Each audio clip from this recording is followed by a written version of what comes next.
안녕하세요. 뉴스와 사람들입니다. 지난 6일 경향신문은 대통령실 재산유리 김동조 비서관 가족회사 조세회피 의혹이라는 단독 보도에서 대통령실의 김동조 연설기록 비서관이 국세청 조사 결과 증여세를 부과받았다고 보도했지요. 그런데 흥미로운 점이 이 김 비서관은 정치권과는 특별한 인연이 없었으나 대선 과정에서 윤 대통령의 메시지 전략을 총괄하고 당선 이후 깜짝 발탁됐다는 겁니다. 2013년부터 2014년에는 김건희 여사가 대표로 있었던 코바나 컨텐츠 주최 행사에서 도슨트로 활동한 이력이 있다고 보도했습니다. 이에 대해 김어준 총수는 이렇게 밝혔지요. 기사 내용 자체는 대통령실에서 재산이 가장 많다고 하는 김동조 연설비서관이 세금 덜 내려고 차명으로 주식 보유했다. 이 내용인데 기사에서 눈여겨볼 것은 마지막 줄에 있어요. 김동조 연설비서관이 코바나 컨텐츠 주최 행사에서 도슨트를 했다는 거거든요. 도슨트가 전시의 작품을 설명하는 역할인데 여기서 지금 대통령 연설문이 나오는 거거든요. 대통령 연설문의 특징이 있지요. 자유 자유 자유 그리고 세계시민 세계시민. 여러 특징이 있는데 예를 들면 세계시민은 연대를 강조하는 시민사회나 학자들이나 문화예술계가 주로 쓰는 단어이지 검찰 혹은 여의도의 워딩이 아니거든요. 그 단어가 어디서 나왔느냐? 코바나 컨텐츠 도슨트라고 생각하시면 됩니다. 대통령실 인사에 부인의 손길이 더한 곳이 너무 많습니다. 이 기사도 차명주식 이 대목 말고 그 연설비서관을 부인이 선발한 것 아닌가? 결국 부인 인연으로 해서 들어간 사람이 만들고 있는 게 아닌가? 그렇다면 연설에도 부인의 뜻이 담긴 게 아닐까? 여기까지 연결될 수 있는 그런 기사입니다. 한 줄이 라고 밝혔습니다. 자, 그렇다면 최근 유엔에서 교웅이 연설 중에 김건희가 연설문으로 추정되는 문서를 보며 손가락으로 이리저리 지시하던 그 모습이 바로 떠오르지요. 그러니까 외교의 외자도 모르는 비전문가들이 관여한 연설문이라면 그 평가도 그럴진데 당연 연설평가는 혹독했습니다. 매우 평이하고 추상적인 가치만 반복된 연설이었고 구체성이 결여되어 무엇을 말하는지 몰라 전달력이 제로였다 이겁니다. 자유만 수십 번 외친 것이 MBC 언론 탄압과 윤석열차의 표현의 자유 탄압으로 고스란히 지금 본인에게 역풍으로 다가오고 있지요. 또한 제1회 국제무대 연설에서 한반도의 평화 문제, 즉 북한을 언급하지 않은 유일한 유엔 연설이 되었습니다. 또한 유엔 현장 위반 논란도 있지요. 유엔 헌장의 어떠한 규정도 본질상 어떤 국가의 국내 관할권 안에 있는 사항에 간섭할 권한을 국제연합에 부여하지 아니하며 또는 그러한 사항을 이 헌장에 의한 해결에 맡기도록 회원국에 요구하지 아니한다라고 명시해 회원국의 권고금지가 원칙인 것인데 교웅의 연설문 내용은 이를 위반했다 이겁니다. 이처럼 비전문가의 손길이 가득했던 것이고 그것이 최악의 결과로서 고스란히 드러난 것이고 그러니 이와 더불어 윤석열이 잡은 최순실이 떠오르는 거 아니겠습니까? 최순실의 국정농단의 도화선이 바로 연설문을 미리 받아보았다는 거지요. 자, 이런 의혹들이 어디 한두 가지겠습니까? 이 연설의 자유 여파는 고스란히 언론 탄압과 더불어 고등학생이 그린 윤석열차라는 표현의 자유를 강타했지요. 김성애 소장은 윤석열차 카툰을 설명하겠다며 다음과 같이 밝혔습니다. 일단 깨끗한 파일로 다시 구했습니다. 토마스와 친구들이라는 인격이 있는 기차를 의인화한 카툰은 수백 종류의 표절이라는 주장은 너무 질 낮은 이야기라 대꾸 불가. 특히 유상범 의원이 들고 나온 보리스 총리 풍자 카툰의 경우 원작자도 표절 아님이라고 했으니 부끄러운 줄 알면 이젠 좀 조용히 하기 바란다.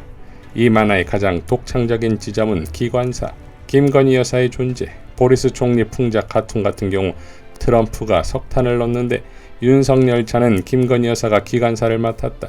즉 주체적으로 가고 사는 것을 정하는 토마스 열차의 틀을 과감히 깨고 기관사를 배치해 윤석열 차의 주도자가 누군지 보여준 것이 이 카툰의 백미.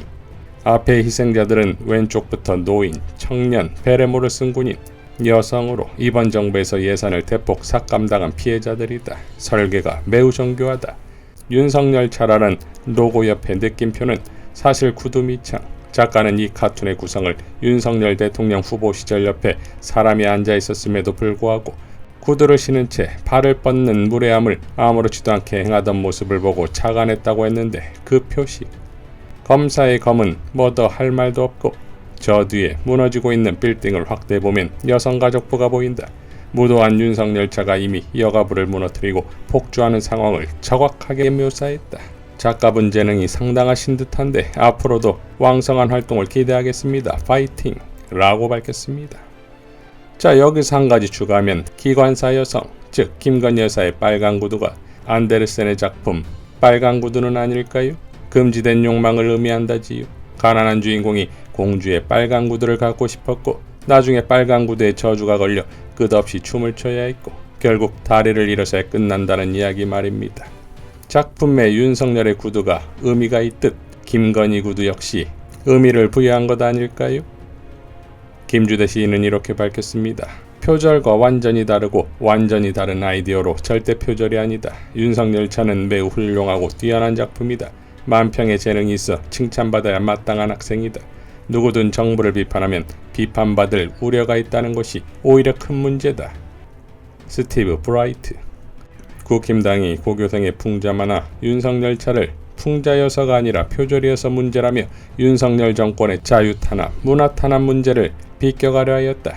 풍자라면 괜찮은데 표절이라는 얘기다. 그런데 그들이 원작자라고 말하는 스티브 브라이트가 직접 윤석열 차는 자신의 작품을 표절한 것이 아니라고 말하였다. 결국 국힘당의 논리에 따르면 고교생의 윤석열 차는 훌륭한 풍자가 되는 셈이다. 윤석열 정권을 풍자한 윤석열 차는 국힘당도 인정한 훌륭한 풍자 만화 카툰이 되었고 윤석열 정권은 국힘당에 의해 고교생 창작의 자유마저 탄압하는 파렴치하고 옹졸한 정권이 되었다. 윤석열 정권이 공격, 비난하는 모든 문제는 윤석열 정권이 다 가지고 있다. 윤석열 정권의 정권 나팔수, 국힘당, 검찰, 감사원과 매국 언론들을 총동원하여 비난하고 공격하는 문제들마다 윤석열 본인과 가족이 가진 문제, 특히 논문 표절 김건희로 돌아와 윤석열 정권이 거꾸로 타격을 받는다. 고교생 예술에 대한 탄압뿐만 아니라 북한 미사일에 대한 대응 미사일 발사도 그렇다. 북한을 비난하고 공격하려고 발사한 미사일이 돌아와 제 머리를 쳐버렸다. 이 땡땡 저 땡땡 함부로 내뱉은 욕설이 돌아와 거꾸로 윤석열을 이 땡땡 저 땡땡으로 조롱한다. 윤석열을 날리면 옹호하려던 홍보수석은 날리면 사발면이 되었다. 싱싱하고 시퍼런 정신을 가진 때묻지 않은 고교생을 건드린 것은 큰 실수이고 큰 무지, 무식이다. 크게 당하리라고 본다. 유엔에까지 가서 세계만방의 자유수호를 부르짖은 정권이 자유를 탄압하고 있으니 그보다 더 큰 모순이 있을 수 없다. 국민의 족벌은 스스로도 타오르지만 휘발유들에 의해 더 잘 타오른다. 윤석열 정권은 스스로 끊임없이 샘솟는 휘발유이자 신나다.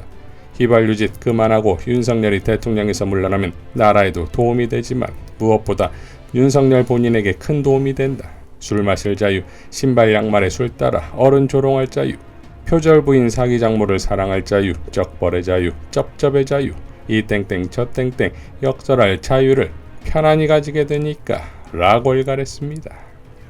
자, 민영 배의원도 이렇게 밝혔지요.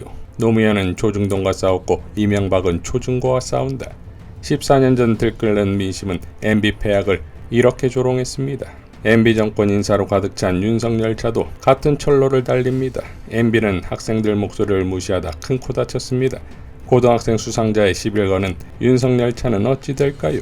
백전백패가 뻔합니다. 윤석열 차 등장에 문체부가 화들짝합니다. 박보균 장관 마침 조중동 출신입니다. 중앙일보 경력만 30년 넘는 언론인이지요. 받아쓰기 100점 기자였음에 한 표 던집니다. 표현의 자유가 뭔지도 모르니까요. 참말로 한심합니다. 심지어 하루 새 보도 설명 자료를 2개나 냈습니다. 낮에는 정치적 주제를 다룬다며 엄중 경고한다더니 밤에는 절차적 문제가 있어 엄격한 책임을 묻겠다고 슬쩍 말을 바꿉니다. 엄중과 엄격, 무시무시합니다. 이게 고등학생 수상자 들으라며 정부 부처가 내놓을 단어입니까? 자료를 문체부 국감 하루 전에 내놓았습니다. 대통령님, 저 이렇게 열심히 합니다. 한 칸만 앞으로 옮겨주세요. 열차 맨 앞칸, 최측근 반열에 들고 싶은 충성 경쟁이 눈꼴 사납습니다. 부끄러운 추태입니다. 문체부는 예술을 진행해야 합니다. 시민 눈앞에서 윤석열 차를 치우려 안달이라니요. 부처의 존재 이유가 없습니다. 되지도 않는 표절 시비는 나라 밖에서도 망신입니다. 원작자로 지목된 카툰 작가 스티브 브라이트가 직접 입장을 밝혔습니다. 어느 모로 봐도 내 작품을 표절하지 않았다. 작가는 정부를 풍자적으로 비판했다고 어떤 식으로든 비난받는 게 훨씬 더 큰 문제라고도 지적했습니다. 한마디 한마디가 만말대잔치입니다. 수상자도 작가도 시민들도 다 같은 곳을 봅니다. 그러나 윤석열 차한 문체부 자리는 역방향입니다. 그래서 세상을 반대로 봅니다. 라고 밝혔습니다. 자, 그러니까 총체적 위기다 이거지요. 뉴욕에서의 바이든 비속어 발언, 거기에 거짓 해명, 엉터리 유엔 연설, 또 그 작성자, 돌아와서는 이를 보도한 MBC 탄압, 고등학생의 카툰 탄압, 전 세계에 자유를 부르짖더니 집에 오자마자 자유를 탄압, 그리고 가장 심각한 거짓말. 이러니 어느 하나의 문제, 어느 단계에서의 문제가 아니라 완전히 엉켜있는 수습과 해결 불가능한 상황의 연속이다 이겁니다. 그러니 엉킨 실은 과감히 잘라내야겠지요. 이상 뉴스와 사람들이었습니다. 시청해주셔서 감사드립니다.